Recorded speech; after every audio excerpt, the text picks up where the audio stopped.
Hmm? Ah! You're listening to the Run for Your Lives podcast.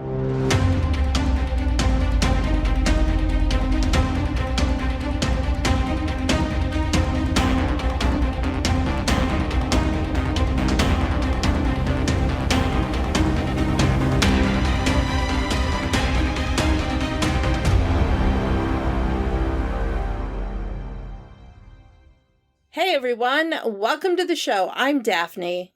And I'm Pake. And this is the Run for Your Lives podcast. And this week, it's the Halloween special for 2024. Woo-hoo. The spoopy season is upon all of us, and if you're listening to this as it released, then today is October 31st, 2024, Halloween. Being all spoopy. So of course, with that in mind, we're going to do our Halloween special, because as far as I know, as I'm saying this, and Daphne can look at me like, no, you're an idiot. We're going to release this like a day earlier and just release it on Halloween. I think is the plan. So that's what you're going to get. And yeah, so we did the Pet Sematary stuff last year, but we're back with Halloween because we did those 3 years before that. The newer trilogy, the 2018 Halloween, followed by the other two that actually don't exist, and we don't talk about those, so never mind. I don't know what we did those years. But we're going back to those roots, but in this way, all the way back, because this episode we will be talking about Halloween, the original, co-written and directed by John Carpenter, released October 25th, 1978, the one that started it all. Yes. Seems like a good place to go back to. I feel like we have to go back, Pake. Mm-hmm. This is not Lost, but... After covering Halloween Kills, Halloween Ends, oh man, no. Mm-hmm. We have to go back to where it all started, get ourselves back in a good Halloween headspace by going back to this one. And the night we're recording in is literally only one night off from the 46th anniversary of this film coming out. Nice. So, it's great. And I haven't watched it in quite a while, so it was fun to go back to it. Yeah, it's been very long time for me, too. Yeah, it's good to get back to it, especially after those terrible, terrible movies, of which we do not speak. So, I'm just going to kick this off the way we always do with some production notes. It's filmed in California, including South Pasadena and Sierra Madre. This is the movie that started it all. The franchise now spans 13 movies, novels, comic books, and a video game. And all but one film in the 13 focuses on Michael Myers and attempts to stop him. Although I guess Halloween Ends was kind of not that. Kinda. Halfway? I don't know. Yeah. Co-writer Deborah Hill worked with John Carpenter on a number of films, including Halloween 2, The Fog, Escape from New York, and Escape from LA. The Fog is one we haven't covered. I thought we could do a double dip, and then I remembered that I didn't like the newer version at all, really. So I'm not sure we'll go down that road. Not, yeah. We'll see. We'll see. Mm-hmm. So the budget for this one was $325,000. It was a limited budget. It was fronted by Mustafa Akkad, who believed very much in the franchise, managed to keep it going all the years, like he was really invested until he passed away. And then his son was involved. Mm-hmm. It grossed $70 million at the box office, Just which... a little bit of a profit. Just a tiny little bit. Teeny bit. John Carpenter was pretty fantastic director, especially in the 80s. He just was able to do movies that might not have had a big blockbuster budget, but they really packed a big punch. So it was 91 minutes long. Pake, can't wait for your synopsis on this one. I worked so hard on it. I spent seconds copy and pasting it. Yeah. 15 years after murdering his sister on Halloween night, 1963, Michael Myers escapes from a mental hospital and returns to the small town of Haddonfield, Illinois, to kill again. Yes. Mm-hmm. Illinois. Bring in the noise. Lots of noise. Yeah. Yeah, it's Halloween. I think at this point, everybody knows what this movie is. It's in the zeitgeist. It's in the cultural. It's like my final note. I'm skipping all the way ahead to the absolute final note I took of the entire movie, which was, and thus a cultural phenomenon was born. I think that's fantastic. Peg, what more could we say about it? Let's see if we have any feedback. All right, sounds good. Covered it all right there. What's really funny is this. When I was getting the doc ready for this, I was also playing Dead by Daylight because I'm a big multitasker. And the map loaded and it was Haddonfield map. And it wasn't Michael Myers as the killer, although I have been stalked and killed right away by Michael Myers many times. Haddonfield always loads, and it's got that very little piece of the music that's very synonymous with this movie that plays at the beginning. And so it takes me there. As soon as I hear it, I'm like, oh my God, is Michael going to be chasing me in a hospital? Is he going to be wearing the hospital gown, or is he going to be wearing the coveralls? Takes me there. So we'll bookend. I read my last note I took on this one. Now we'll go to the very first one I took as soon as the movie started to back up what you were just saying. Because I wrote, right off the bat, that John Carpenter Halloween theme, immediate nostalgia and vibe setter, will never not make me happy. I know, right? It's interesting. When I was doing a little bit of digging into this movie, which I've never really done, even though, I saw it at home, not in the movie theater, because I was too young to be going to see such movies. It was before I was a big horror movie fan. I think I might have been 13 when I saw it at home, when I decided I loved horror movies and could not wait to see whatever the next big thing was. So I was doing a little digging into this, and it took John Carpenter 10 days to write the screenplay. It took 20 days to film the actual movie. He wrote the score himself in 4 days. And to me, you just don't find that. Yeah. And the music, the pieces, like the score itself, is incredibly simplistic. There's not a lot to it. It's not busy music. It's a lot of it is a piano, single notes. Dun, dun, dun, dun, dun, dun, dun, dun, dun, dun, dun, dun, dun. And it's iconic and stays iconic. The entire score. It's not even just that theme, but then just like all the little, like the synth stuff that comes in, and just like the background music throughout the movie. Like you hear it and you're like, I know this. Yeah. And it lives in my brain. Like the entire score, you're like, yes, it's just synonymous with horror movies and Halloween. And it's incredible. Yeah. You can't go into like a Spirit Halloween store anywhere in the world and not hear this soundtrack just playing over the speakers of that store. It's yeah. And when Michael's around, you hear this dun, dun, dun. And it takes you right in, and then the music just speeds up and he's there. And let's talk about the breathing. The breathing that goes on that you hear from him. He's got to like work on his cardio, because I was like, man, that heavy breathing. Are you that winded just walking down the porch steps to go stare at Lori and Tommy walk off? Like, dude. There's one point where, is it to Lori's? Yeah, Lori runs across the street back to the house, and Michael is following her. And I'm like, yeah, this happens to me when I play Dead by Daylight, because they can walk faster than you can run. That is just how it is. And so I'm watching that, just imagining what it's like when I'm playing the game, because, yeah, Michael, he walks 2 steps and he's clear across the map. Like, he's that fast. So it was fun to rewatch this, having that, I guess, the gaming knowledge of running around the street in Haddonfield. Yeah. It's very different now. Because Michael's house is one of the buildings. Yeah. And so you run in, it's like, oh my gosh, and there's the pumpkin. Yeah, it's just, it's fun. Cool.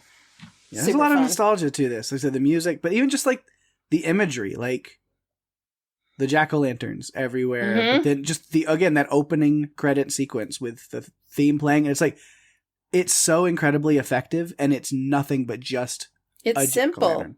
That's all it is, but it's so effective. Yeah, it's very simple, but it says a lot. You know? Less is more sometimes. Yeah. Yeah, and I think TV shows and movies, especially TV, is getting back to that basic a lot now. Where a lot of TV shows don't even have like themes anymore. It's just an opening image or visual, or it's gonna like, because I'm jumping ahead, teasing a little bit something that we'll be covering very soon, which I think by the time this is out, most of you probably know already. The Peacock series Teacup. Like, yeah, there's like music and stuff to it, but like as far as opening theme, it's just the title of the show just kind of flashes across the screen with a little colorful thing, and it's like, that's it. You know what you're watching. You know what you're into. Simple, moving on. Like, we got things to do. Yeah, and what's cool about that show has to do with what song's playing at the end of the episode. It's always different, but we're not going to talk about that tonight. Not yet. But I'm super excited. We're going to have Alma on with us to talk about Teacup. It's going to be great. Yes, excited. But for now, Halloween.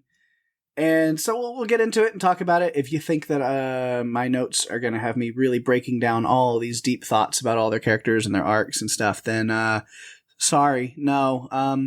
It's just going to be, most of my notes are kind of Michael Myers stuff. And even though this movie is fun, it's just one of those movies that lends to, most of my notes are just going to be little snarky commentary on things that are happening, because it's just the thoughts that I have. Because it's like, do I really need to break down the story and the meanings of Halloween 1978? No.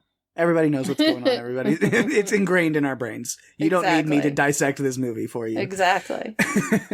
Well, we always start off with the main character, and I have to say, let's look at the fact that this is the movie that introduced the world to Sam Loomis.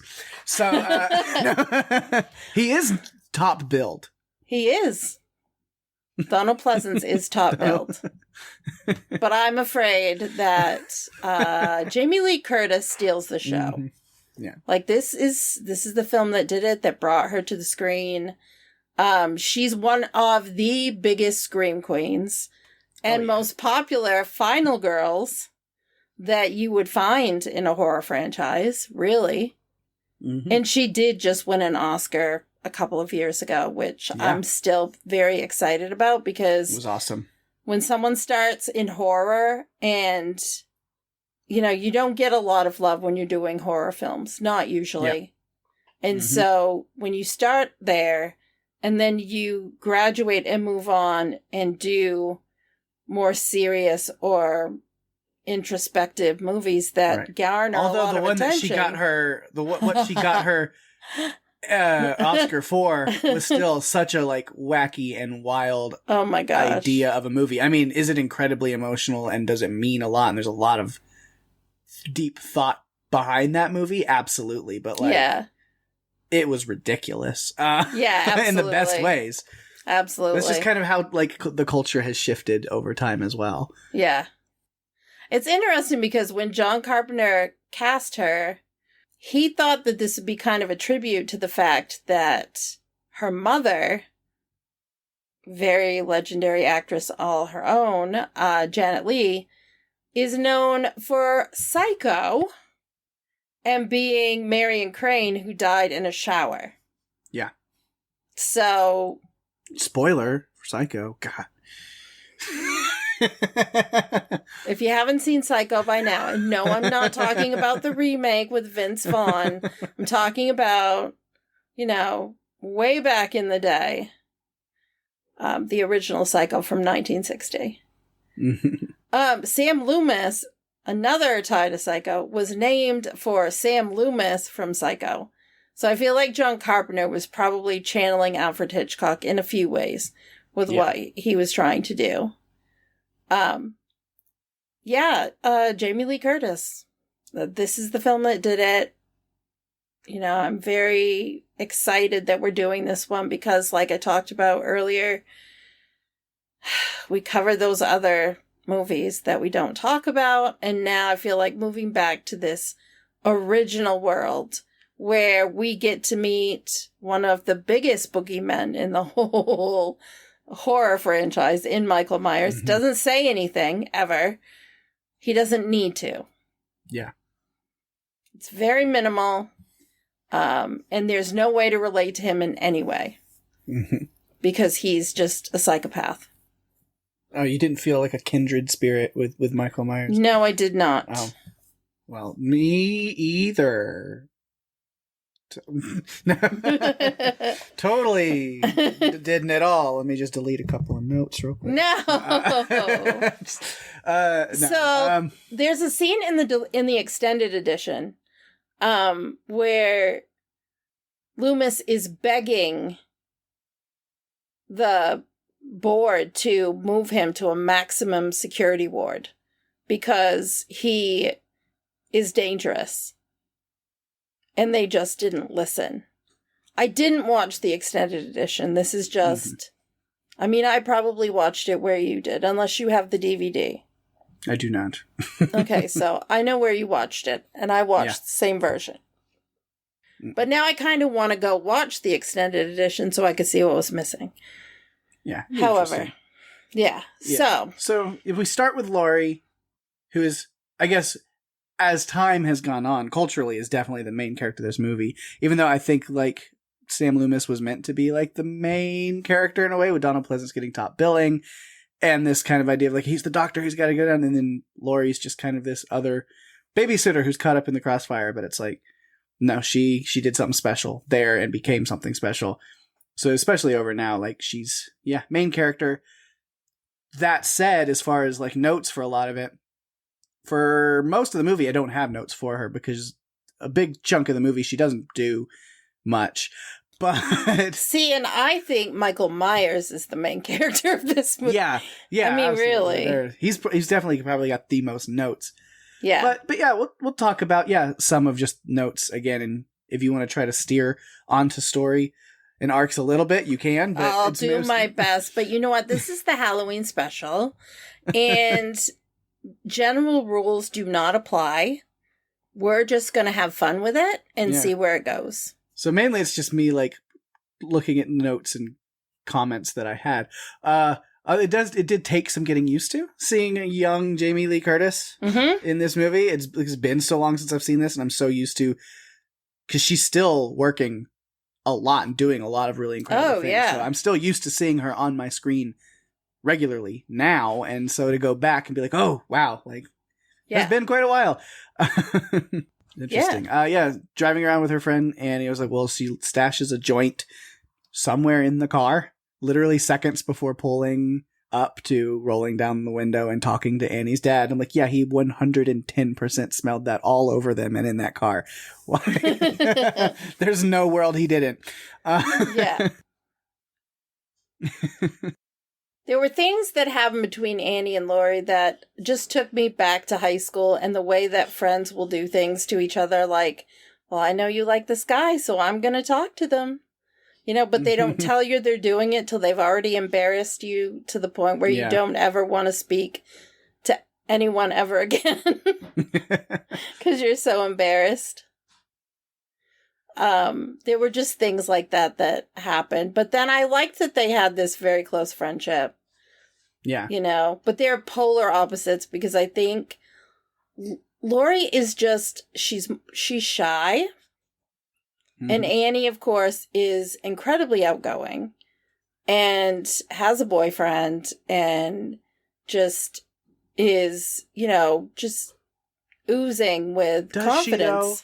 Who is Paul? We heard him on the phone, but like... Paul is we never see him.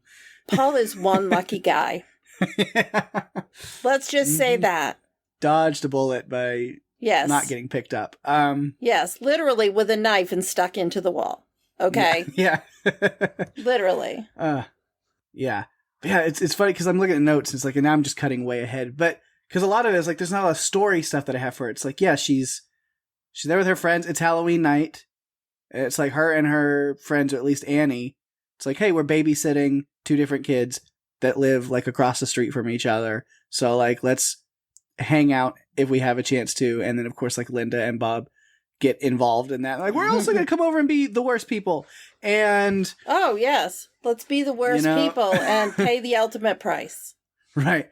And so like, that's just kind of the idea. But then we get this running thing with Lori of like, she's the Girl Scout, right? Like, yes, where part of that shyness, whatever's like, okay, fine. You have your boyfriends, you have your parties, you have your this and that. And I'm the one stuck. Like, I'm going to be the good one. I'm going to be the good girl. And now I'm babysitting 2 kids and actually just doing my job and keeping them entertained and putting them to bed and the things that I do for my friends. And that's really her role. That's what she finds herself in. Of course, then through that, maybe a good thing, because then she winds up with this final girl situation. And only then, after the kids are asleep, going back and being like, okay, something's definitely wrong, and checking in, and then meeting up with Michael Myers face to face herself. Oh, and God. being able to live to tell the tale and walk away. I know. I've covered her arc. Unless you have more, but I do have lots of random notes. I feel like you did cover it very well. I think you're right. I think that she is the Girl Scout, and Annie and Linda are definitely not Girl Scouts, witnessed by Linda and Bob just having their way at Lindsay's house in whatever bedroom that there was. I mean, I have to say, I would know if someone had been in my bed. That is all I'm going to say. Yeah, I agree with that. There's my note about the 2 of them is, well, I have 2 notes that apply to Linda and Bob. First is, and I'm not even going to repeat the thing that Bob said, but there's this line. I was like, wait, what? What did he just say? I was like, that was a really bad comment or joke, random glasses perv Bob. I'm rooting for you to die after what you just said. That is gross. And I'm pretty sure you know exactly what I'm talking about. It's yes. Like, and Linda laughs it off like, oh, that's funny. And it's like, no, that's a red flag. What the fuck? Yeah. You should be running for the door. Why would he say that? And why did she laugh? Anyway. Yeah. So then my next joke, or my next note, same thing for me and this one. Where I said, these 2 are the worst. Besides the horrible joke, then they barge into some stranger's house, have sex in their bed, and smoke in it afterwards, raid their fridge, get blood everywhere, be dead in the house. It's just incredibly inconsiderate and rude, honestly. It is. I mean, you come home and then you look and you've got a giant gravestone on your bed. God, right? I mean, come on. Talk about taking advantage. We said you could have a piece of cake from the fridge. We didn't say you could raid the fridge completely or go have sex in our bed. Well, they weren't even supposed to be there. That was Annie to be there. That's the thing. They weren't. It's like, man, they just don't care. No. But yeah, so random Lori notes on her, because it's a lot of just commentary and things happening. Like, ooh, we're watching The Thing now. Wait, no, don't cut away from the screen. I was watching that. I don't want to watch some little kid and his babysitter back to The Thing. And then later I was like, ooh, the movie's back on. No, Lindsay, go away. I was watching The Thing. I got it really excited because like there was just a movie in a movie. For a minute, we saw the opening of The Thing. I was like, oh, we're watching this now. No. Yeah. You stupid It's the original, too. Way. Like, it's the original one. Because John Carpenter actually, I think he did The Thing.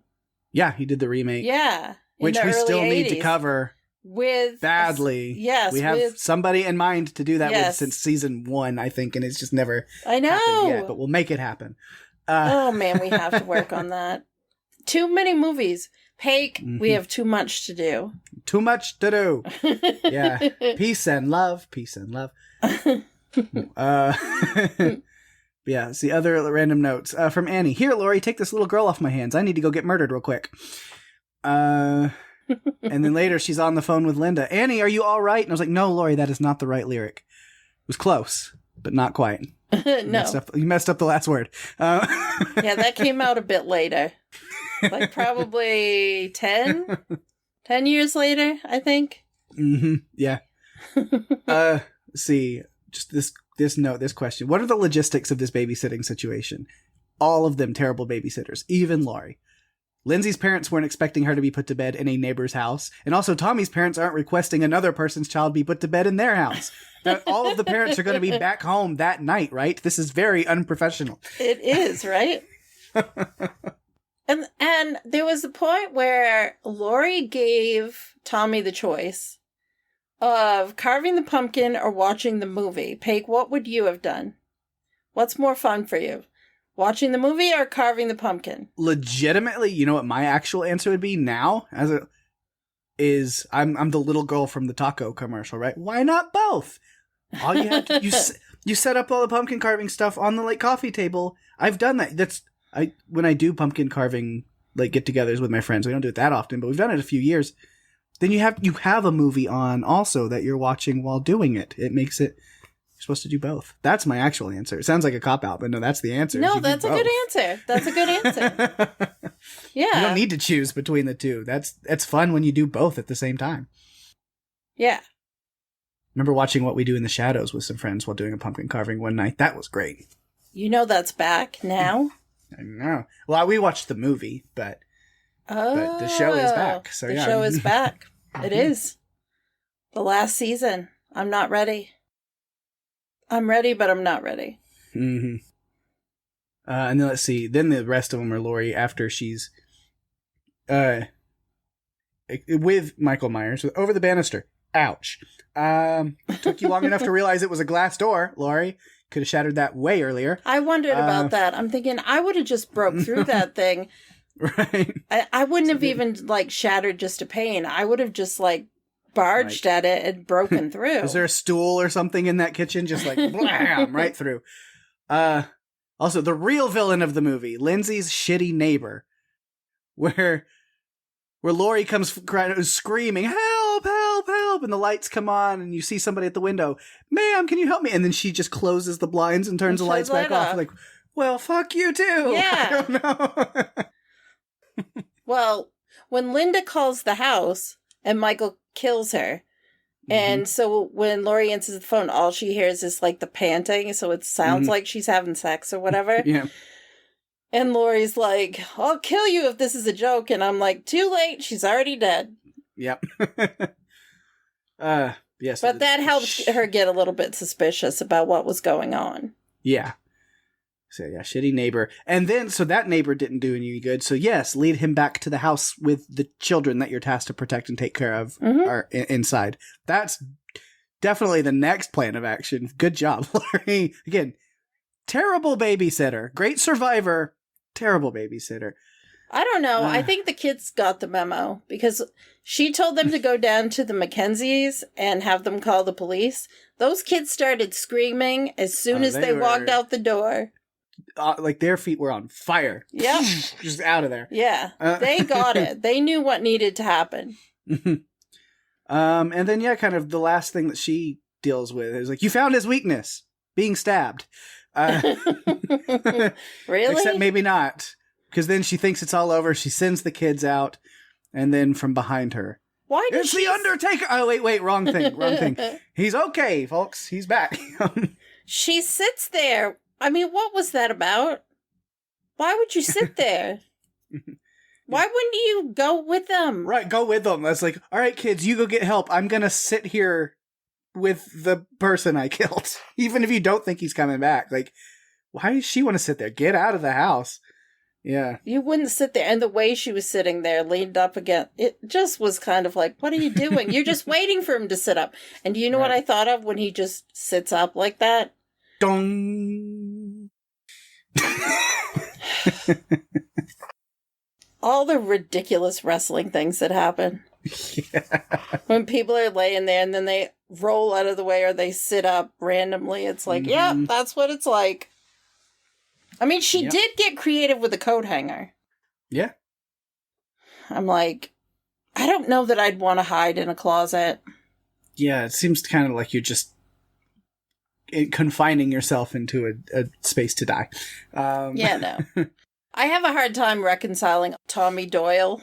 The little Tommy Doyle who seems like such a fun, smart kid. And And the Tommy Doyle we got in Halloween Kills. Yeah, it is weird to go back and watch this after so long with seeing him as an adult in the newer movies. And it's like, yeah, it's like, where did the sweet, charming Tommy go? You know, like... Yeah. Yeah, I get that. We got a few of those. So we get to see Marion, who is also in Halloween Kills. That's one. And then Lindsay, of course, Kyle Richards. Mm-hmm. This is a very young Kyle Richards, who did reprise her role in Halloween Kills. And then Tommy Doyle, I don't know even what happened to the actor. I'm sure we talked about it. I'm not going back to look it up because I don't want to remember that movie. However, I do have a really hard time with Tommy Doyle as a child and adult Tommy Doyle. Like, it's just a mess. It's like, no, I'm sorry. So unless you have more on Laurie Strode, that's kind of... Yeah, it's quick coverage of a lot of these characters because it's a very by-the-book slasher horror movie. It is what it is. It's face value pretty much the entire thing. It is. I feel like we have more we can talk about with Loomis. Mm-hmm. Oh yeah. Oh, I've got other note sections, but that was all I've got for Laurie. Yeah, she's the first Scream Queen. But I think we can move on, Pake. Let's talk about Dr. Loomis. All right. I think I can just rip through my 5 notes real quick. But yeah, something that does, as much as I try to pretend that those other movies don't exist, there is something that I could connect between the two of them. Okay. Because he's having that conversation with what Chief Sheriff Officer, whatever. Bracken. Annie's dad. All the way back here in this first movie, Loomis is already spelling out the danger in instilling fear and panic in the people and how they would react. Because he's like, well, we just need to let everybody know and warn people and let the officers take handle of it. And he was like, no, because then everybody's going to see him on every corner and officers are going to be ripping through every house. And I liked that because we see in the later movies, I think it was in Kills, that becomes a big part of it, is this mob mentality of people panicking and being, it's all Michael Myers and everybody. And then we see the dangers of that. So yes, I feel a little gross, referencing that movie with something that is positive, but that aspect of Halloween Kills was actually great. I think even when we recorded that episode, I was like, that's an interesting premise that then they dropped the ball on. Cause I was like, it just, that aspect of it was interesting. And then that got mixed into a bowl of other ingredients that were all terrible. So that's what happened. That's when you grab your iron, right? You strike when the iron is hot, like that lady did when she brought the iron to the fight. Yeah. It's there's a wrinkle in here I gotta fix. There's a lot of wrinkles, lady. You could have been like Annie and washed your clothes. I'm steaming, Matt. Oh, man. But yeah, then other just little things about Loomis. I said I think he got a little bit of entertainment from scaring Lonnie and the other kids away from Oh, that was house. Great. I loved that so much. Again, Lonnie did we see him come back? We know the big character, his son was in the newer movies, but I think he was too. That character was there. I think we saw him. Yeah, he was in there. Oh, don't forget him. Come on. He's part of the...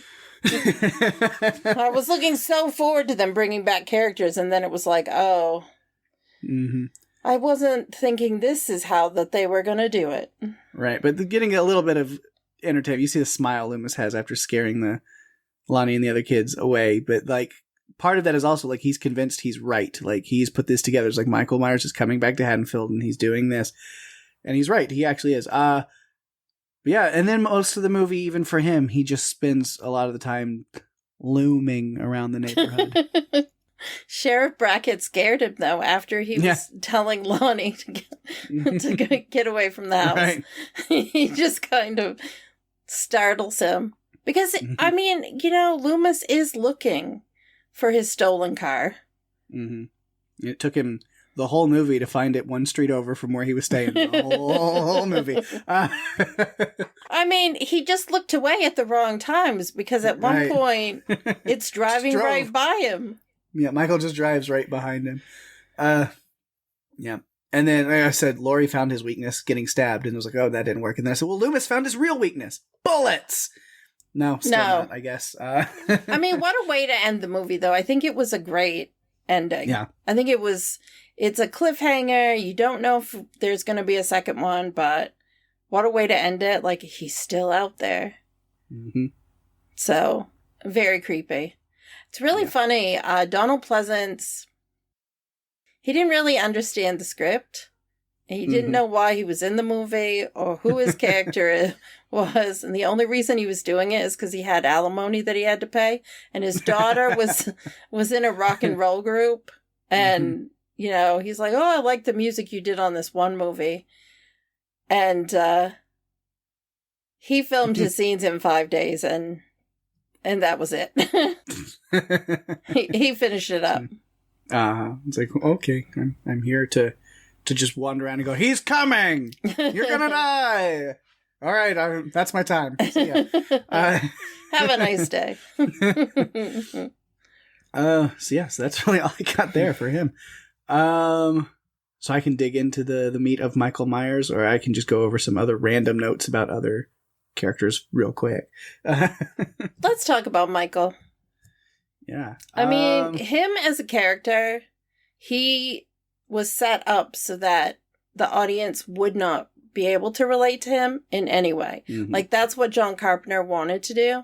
He even went so far as to explain to Nick Castle, who was playing Michael Myers, to just walk from one place to the other. Like, that was the motivation. There was no other motivation, was no other parameters. Walk from one place to the other. That's it. Mm-hmm. Yeah. Yeah, so we see him at the beginning, the way the movie opens. It's a great extended POV shot from the POV, obviously, of the murderous little boy known as the one and only Michael Myers. Yeah. Side note on that dude didn't take very long upstairs, but I guess that tracks. I don't. Maybe. I don't know. It's not preferred, Pake, but no. Maybe. Get in and out. I don't know. But it worked for him because then he was done before Michael got all stabby, so he got his stabbing done quick and let Michael do his next. I don't know why Michael... I don't know why Michael would want to kill his sister. Like, they don't go into any of that. There's no backstory of Michael was psychotically deranged or, you know, there was no backstory. Yeah, that's the picture that Loomis paints is like he did that, and then he just had this blank expression on his face from that moment where he was 6 years old, and that just stayed there, and he never spoke a single word to anybody for 15 years. And for some reason, I knew this day was coming. He was going to break out and go back, and I don't know why.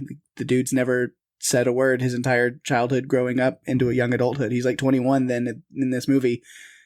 He's never said anything. He's never done anything, but okay, he's evil.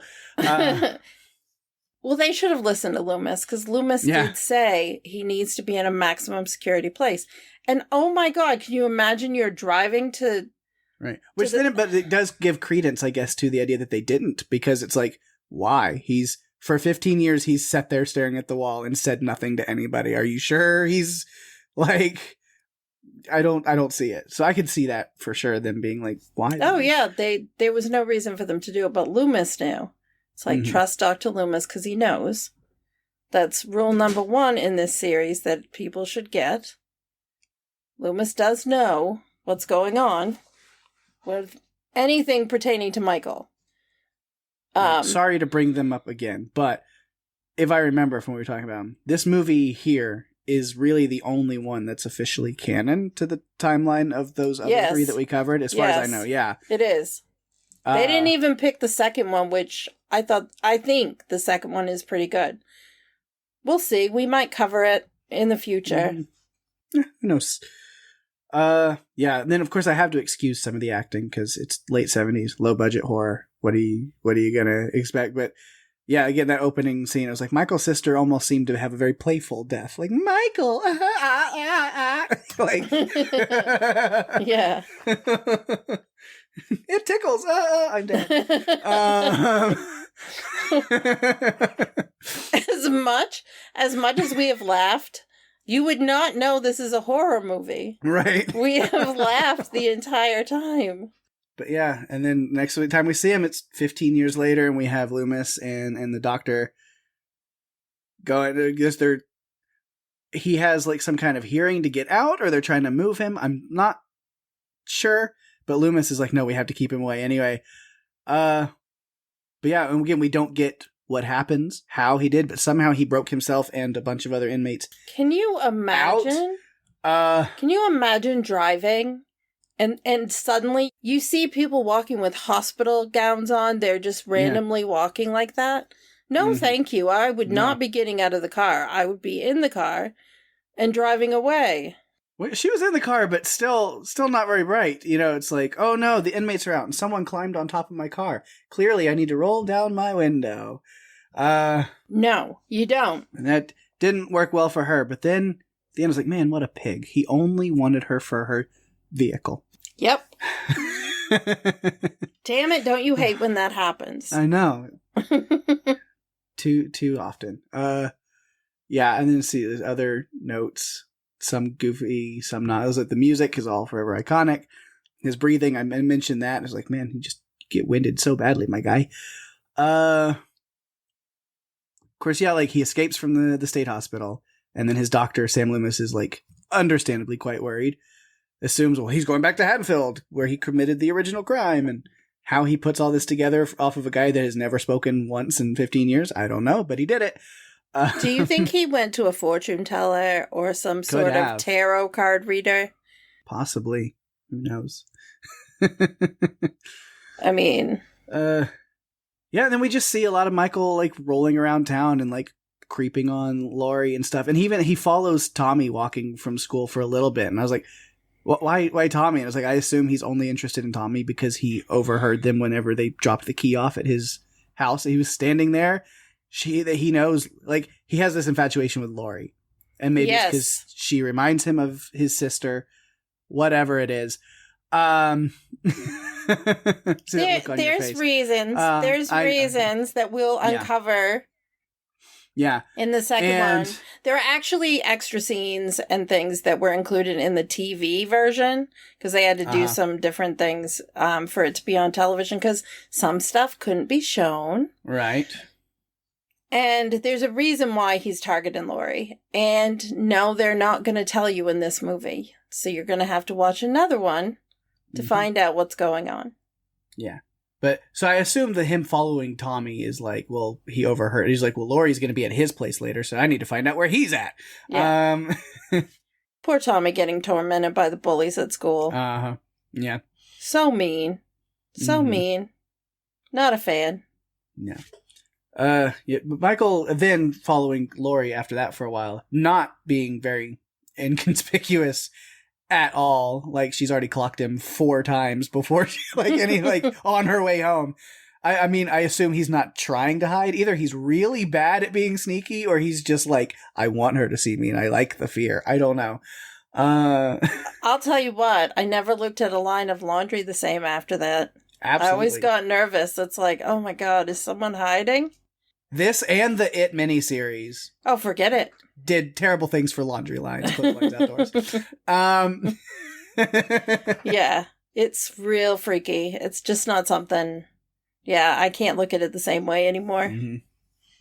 So yeah, Annie and Laurie pull up to Annie's father. Again, I mentioned that, but also that hardware store sells Halloween masks. Mm-hmm. That's interesting that Michael grabbed the Halloween mask, the ropes, and the knife from there. I was like, these dang kids stealing gravestones and ropes and knives. Classic children moves, because that's what everybody thinks it is. It's the kids of the town that are doing these things. I'm like, yeah, because you know kids getting all rambunctious and pulling giant heavy gravestones out of the ground. Well, man, you know what? Kids didn't rambunctious youth. Kids didn't have anything to do back then. They had to make their own entertainment. Uh-huh. stealing knives and rope from hardware stores, kid stuff. And the mask. Like, there's a whole thing about that mask. Oh, the whole William Shatner thing, yeah. Yeah. He actually got compensated, I believe, because that's how it started. Like, the mask started because Tommy Lee Wallace, who was doing the effects in production, went and bought this mask for $1.98. And it was a William Shatner Halloween mask, but it was specifically a Captain Kirk Halloween mask. Yeah. So it wasn't an actual, like, William Shatner one. But they started with that, and then he did some stuff to it to make it. Yeah. To make it work. And then, we talked about, like, Michael driving around. Driving right behind Loomis as he's like, I don't know where he's going to be. It's like, he's right behind you. But I did like that having the car just kind of pulling it. And sometimes it was like very noticeable because the music follows him everywhere he goes. Dun, and you'd be like, sometimes like, ding, ding, ding, ding, ding, ding, ding, ding, ding. Yeah. Like, oh, he's blaring it as he's driving by. Ding, ding, ding, ding. This is my jam. People can't see your face. That was great. But then like other times they don't spell it out too much. Like there's, Annie and Laurie talking in the car and then you just see Loomis's car just pull in behind them and follow him. And there's like not really any... They don't mention it. It's not spelled out for you. It's like, but if you're paying attention, you notice it. You're like, oh, he's following around. But I think really so we don't get a lot of backstory. We don't get motive. Like you said, they wanted to be very, I do think though some motive is he just, for whatever reason, he really has an issue with teenagers being left in charge solely of children. He can't stand it. Can't stand it. Especially if they take their shirt off. Then take your shirt off in the same house as a kid that you're supposed to be taking care of, you're going to get stabbed. Them's the rules. Sorry. Those clothes, people had to wear their own clothes. There was no costume budget. I mean, this movie, again, $325,000. They had their own clothes. Jamie Lee Curtis went down to JCPenney. She was given like $100 to buy her clothes to play Laurie Strode. Like, that was an expenditure. Like, everything else was just people wearing their own things. There was no costume department. Mm-hmm. They had to cut costs. And nobody in Haddonfield owns a bra. I mean, I think that was a thing then. Although I don't know if you had a big chest, how you would survive that world. Mm-hmm. Yeah. Let's see. R.I.P. Lester the dog. That pissed me off because I liked that dog. He was just trying to tell you, Annie, that there was something shitty outside. Mm-hmm. Okay? And you just didn't listen because you were too busy. On the phone. That is the problem. And John Carpenter, they did not mean to do it this way. But there's been discussions about this movie and about how virgins can defeat killers. Mm-hmm. But not a German Shepherd. No. But the issue is people that are like, their hormones are raging, they're having sex or whatever, they're so distracted from what's going on. And on the flip side of that, Laurie Strode is not, it's not with her boyfriend hooking up or whatever. Mm-hmm. She can pay attention to shit, like seeing things behind, washing lines of sheets. She can see stuff because she's not like on a heightened emotional, hormonal high or having that expence because she doesn't have a boyfriend. That's the lesson that this movie's trying to teach. That's the moral behind. So kids, listen for what John Carpenter's trying to tell you. Don't have sex or you'll die. No, that's not. Is that the message? Those kids were just preoccupied. Like they had other things on their minds. Sorry.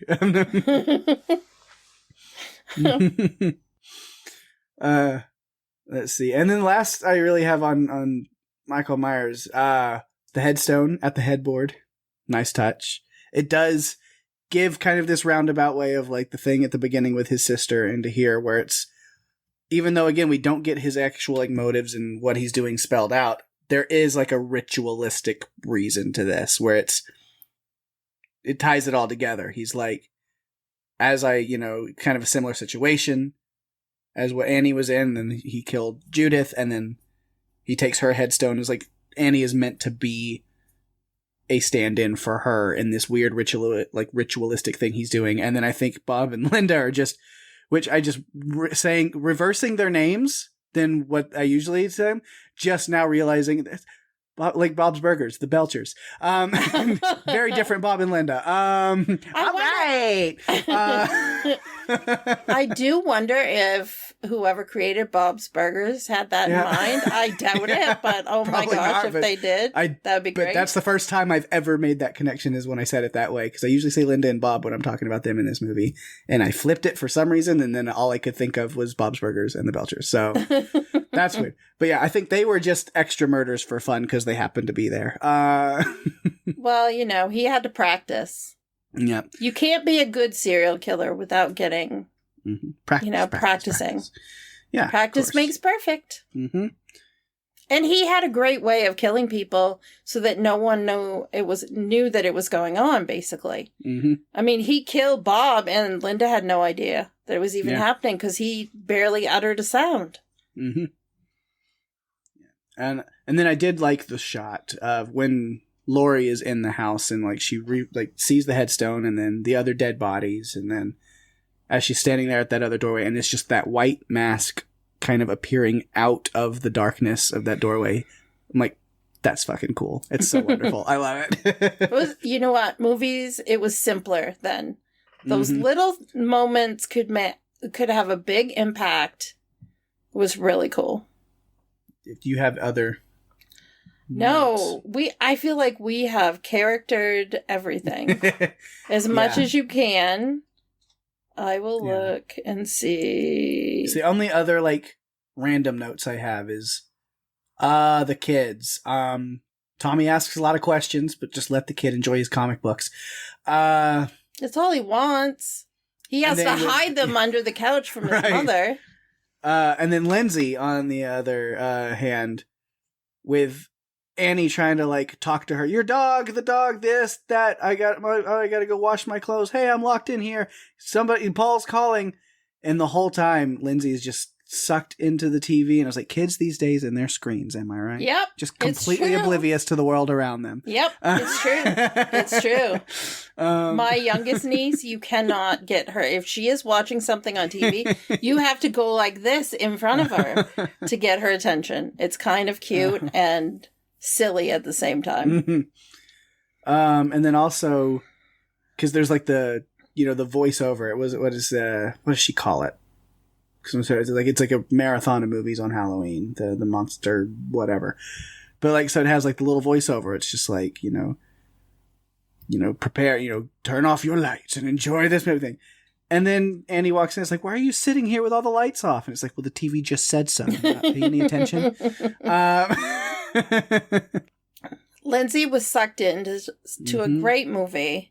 She should have been left alone to watch it. Yeah. And then, Annie goes out to try to get in the car to go pick up Paul, and then the door won't open. So she's like, Keaton goes back inside and grabs the keys, holding the keys in one hand, and then opens the door with the other hand. And I was like, oh. So since she was holding the keys, now the door opens, because that's how locks work. Well, if it was current times, you would just press a button and they would unlock. Yeah, it does work more that way, but with it being close to it. But back then, it's she never unlocked that door. She just grabbed the keys and then opened it.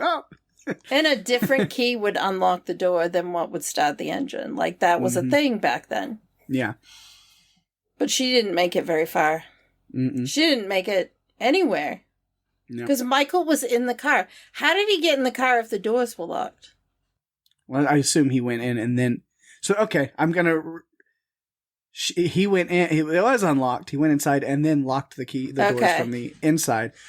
So she couldn't get in? I don't know why. He would want her to get in. But then she went back and got the keys, and then he unlocked them because she didn't. And then she got in. I don't know. Yeah, I'm not sure about any of that.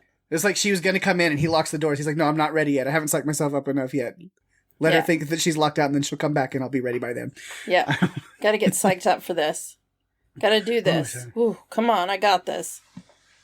What kind of pep talk do you think he gave himself? he's just doing like, he doesn't speak, but he's still just doing the vocal warm-ups. Woo-sa, woo-sa. The rain in Spain falls mainly on the plain. Okay, I'm ready to do it. Oh my gosh. You would swear we were talking about a comedy.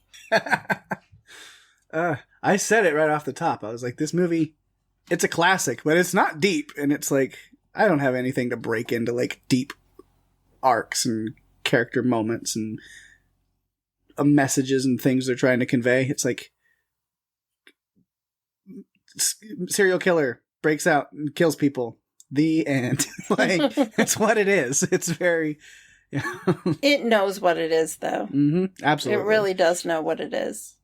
And at the time, it terrified people so much. It still could be terrifying to someone who hadn't seen it before, but I've seen it enough. Too many times. Maybe too many times.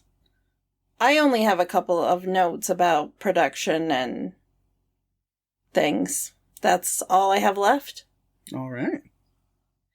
So most of the budget, and by I mean half of the budget, was spent on Panavision cameras, so they could have the 2.35 to 1 scope.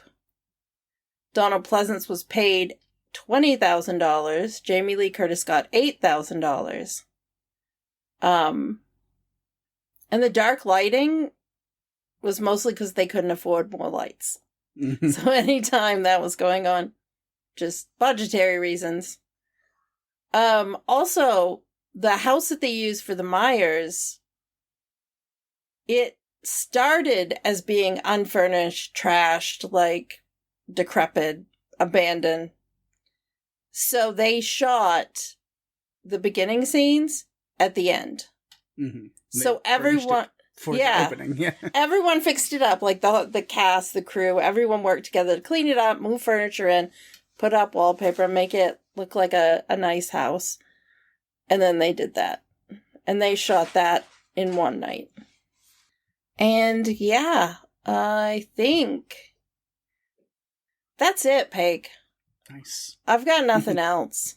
Yeah. I feel like we did it. Easy peasy. This movie speaks for itself a lot, but I still think it was a lot of fun to talk about it and watch it again for the first time in a long time for me. So I know, it's nice and to go back and visit it. And because we didn't have fun with the two, those two sequels, and by didn't have fun, it's not that we didn't enjoy recording. It's that the movies were just not very good, and it was just, we picked them apart. This one was a lot more fun, because the movie was a decent movie, and there was actually something to talk about that wasn't terrible. Yeah. So much more enjoyable. Absolutely. Oh, and there goes the feedback phone. So speaking about, like, having things to talk about, you can see maybe what some of the listeners had to say about this one. That sounds great. All right, we do have some feedback this week before we get into our Halloween special. We do have a few more for last week's movie, No One Will Save You. Starting with Alma, says, I really like the actress in this flick. Isn't it amazing that there was no dialogue in the whole thing? Yeah, I spoke a lot to myself during this flick just to make up for the lack of speaking, LOL. Please pay, or P.S. Pake, I hope you don't rip this one to shreds like the last one. I think we might have broken her heart. Oh, no. Well... Good news, you've listened to this one, you heard lots of positivity, and I love this movie. I really enjoyed this one a lot. So, there's that. No more negativity, at least this week. Or last week, I guess, on that one. As you heard that. And then even this week, we had a lot of good stuff to say, so... We had fun with this one. I mean, how can you fault a classic anyway? Mm-hmm. I mean... Yeah, and also, as last week when we were talking, No One Will Save You, again, no spoilers, but... Yeah, if you're keeping up with like other Podcastica shows and stuff, then you'll get to see a lot more of her in the near future. So yes. Well, moving on, Randy says, I made the mistake of watching this back-to-back with Nope. Love Nope. Such a great movie. Unfortunately, I watched this second. It had great atmosphere and creepy alien designs, but left me wanting a bit more, especially in comparison. However, I really liked the ending. Subverting the idea of defeating the aliens and instead accepting that they can actually make your life better was a great twist. Similar to how if you kill a predator, the other predators show you respect instead of making you defeat their entire race. I might have to give this one a second try. Nice. Huh. Yeah, I like that. I like that a lot. And yeah, Nope is great, but yeah, I could see you're like, oh, two very different alien stories in a way. Yeah, and also you mentioned Predator. We still haven't covered any of those, and I think we've talked about at least the newer like prequel that came out, Prey. Yeah. I really liked, and I still think we should cover that at some point. And they're doing another one soon, kind of in that vein. I know. So have to keep those on the horizons. So many movies, so little time. One episode a week is about all we can handle. Yep. So lots of good stuff. So plenty of stuff to keep us busy for a long time. We're not running out of movies and ideas anytime soon. Nope, definitely not.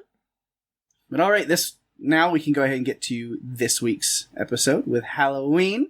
First feedback coming on that one is from Sam, who says, one of my all-time faves. No one does final girl energy like Laurie Strode, at least for me. Hauntingly simple in its premise and execution, pun intended.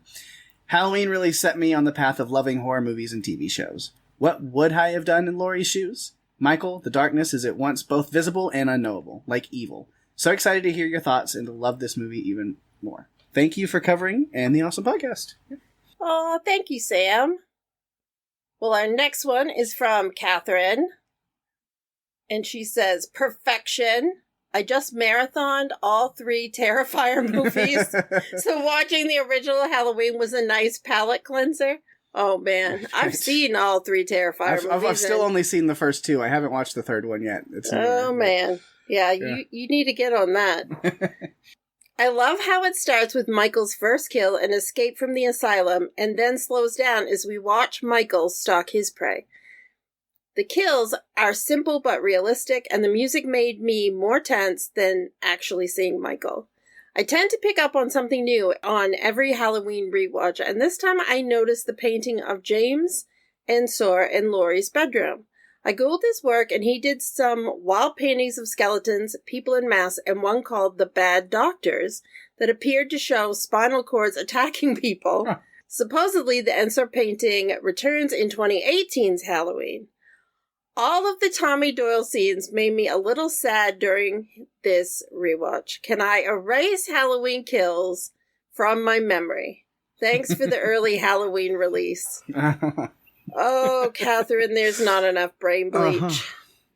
Yeah. All you can do is just encourage your friends to watch 2018's Halloween and not the other 2.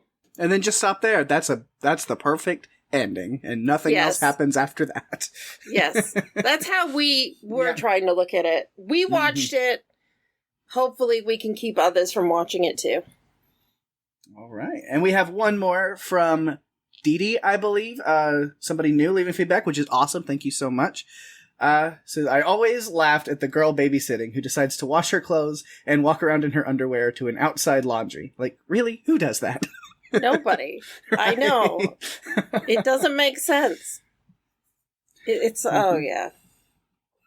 It's one of those things. Well, thanks everyone for all of your feedback. It was great to see all of these messages and be able to share what you guys thought along with our own thoughts on this movie. If you'd like to submit feedback, you can find us on Facebook and Instagram at Run For Your Lives Podcast. You can email us runforyourlivespodcast@gmail.com. And if you're enjoying the show, be sure to tell your friends because we are available on all the podcast players, including Apple, Spotify, and YouTube. Go to runforyourlivespodcast.com for all the links you'll ever need and give us a review on Apple Podcasts, as that is the best way to share the love and get us out there even more. We really appreciate it. We do indeed always love it. And of course, speaking about sharing the love, got to give those shout outs to things going on in the Podcastica universe around us. Lots of fun stuff going on. Strange Indeed, usually my other podcast. However, I'm not on there right now. They are in bake-off mode. So Rima's got Wendy and Greg and other people possibly coming in and out. But I think mainly them. I don't know if Greg is on this week. He's been busy with stuff. But either way, bake-off stuff as it continues going week to week there. They're covering that. Lots of great stuff. It's pastry week this week, so you can check that out. Their coverage over there, strange indeed. Indeed. But But I love it. I love that it's like a little literal palate cleanser with Bake Off, and they've been baking some of the recipes and things from the show and sharing that in some chat threads and stuff. It's been really fun. So yeah, definitely check out their podcast and their coverage over there on Strange Indeed. Then on The Cast of Us, Jason and Lucy continuing on through Daryl Dixon. This week, episode 5. It's French. All the titles are French, and I'm like, I shouldn't even try. Vouloir, c'est pouvoir. So you continue to follow the coverage of Daryl Dixon over there on The Cast of Us. Also on the Marvel TV cast, Jim and Penny have been going through Agatha All Along, which has been so good. So incredible. Good. So the newest episode, of course, newest episode is actually 8, as you're listening to this, on Halloween. Haven't covered the brand new one yet, but you can go back and listen to coverage of episode 7 from this last week, of course. Dealt with Death's Hand in Mind, which is also a really great one. Lots of good stuff going on there. I can't wait to watch episode 8, which already happened when you're hearing this, but hasn't happened yet while I'm recording this, because that's how that works. But yeah, Agatha's been incredible. Haven't we already determined that time is like... Time is a construct. Yeah. Yeah. It means nothing. It's not real. Nope. But yeah, it's been really good. Really enjoying it. Just everything Marvel, so good. I'm just like, I've been looking at like the new slate of Marvel stuff. This is like a tangent, but while we're talking Marvel TV, hopefully Marvel TV Cast will be covering most of, if not all of these things. I might have to talk to them about jumping on there at some point. I don't know. With the new slate of stuff for 2025 was just released by Marvel and Disney, and there's some great stuff. There's a Spider-Man animated series that's coming out in January that I'm so excited for. And then in like March, Daredevil is coming. And I cannot wait for freaking Daredevil. Oh my gosh. And then lots of other great stuff. That. Ironheart finally coming this next year. Lots of great stuff. So I'm super excited for the Marvel slate of 2025. And hopefully they'll cover a lot of that stuff over there. And even if I have to have words with some people to make sure it happens. I don't know. We'll see. I'm pretty sure that they will. Moving on to What Is From cast, covering the MGM Plus series From, which also just an incredible show. Man, Podcastica's like just killing it with all the great shows right now. We're covering all the best stuff. At least kind of in the spooky world, which is good. I know. Perfect month. Yeah. Yeah. So yeah, What Is From? Definitely check out that. Episode 6 this week on From has been so good. Man, I'm really enjoying it, but also as it gets further into the season, I'm like, it's going to end soon, and I'm going to have to wait again. I don't want it. Such a good show. That's how I feel too. So watch From. Listen to their coverage. They've been doing like really cool, like on their YouTube channel, interviewing different people. They just had David Alpay. Yeah, David Alpay, who plays Jade on From, which he doesn't do interviews and like show up to do stuff, promotional stuff. He doesn't really do that. But and he did. So the fact that they got him on there and got to really talk about him, and he had some really great things to say. I'm not going to, again, if you're not watching From, I'm not going to like get too spoilery, but if you know From, that like he had some really great stuff to say about like the relationship between his character and the character of Tian Chen, and it was really cool to check out. So check out that stuff for sure if you're a From fan, and if you're not, then become one and start watching the show because it's very good. Yeah, I love that Lizzie shared a story that was from that from that discussion they had with him. Yeah, and her little caption was that not all love stories are romantic, and I was like, okay, really that is so perfect. Like that, yeah, it was really great. So definitely check out. They're doing incredible stuff over there. Also, with Podcastica, something a little different outside of the realm of TV, Sportscastica has launched over there. They've done a few episodes, talked about them a little bit. David with his friends Paul and Greg over there talking about not necessarily just your usual sports scores and sports stories that you see, but really deep diving into some of the more untalked about aspects of sports. This week's episode that you can go check out is 7 is Heaven, where winner take all games, where they're really discussing how baseball and hockey game 7s of those, season ending series have really produced some huge moments and heroes of the sports, and talking about those moments. So yeah, really cool stuff. So go check that out as well if you're a sports fan. And yeah, I wondered if they're going to dive into maybe when we're recording this, just yesterday, there was this ridiculous thing that happened. Yeah.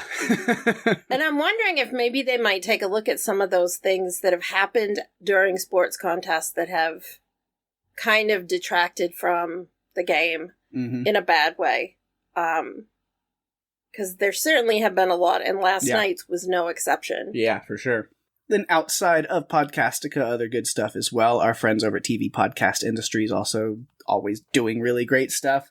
Still double dipping in the superhero comic world with the DC and Marvel going on at the same time, covering the Penguin and Agatha all along. So you can check out their coverage of those shows over there at TV Podcast Industries. And then if you want more of me and Daphne, for some reason, with our friends Jeff and Jerry, we're always having fun over on Buffalo. Buffalo, just hanging out, talking, making each other laugh, and playing games, having a good time. It's always fun. I think after this weekend, the next one that comes up on Monday is our, in-person recording that we did in Galveston. So definitely something to look forward to there. That's going to be a lot of fun.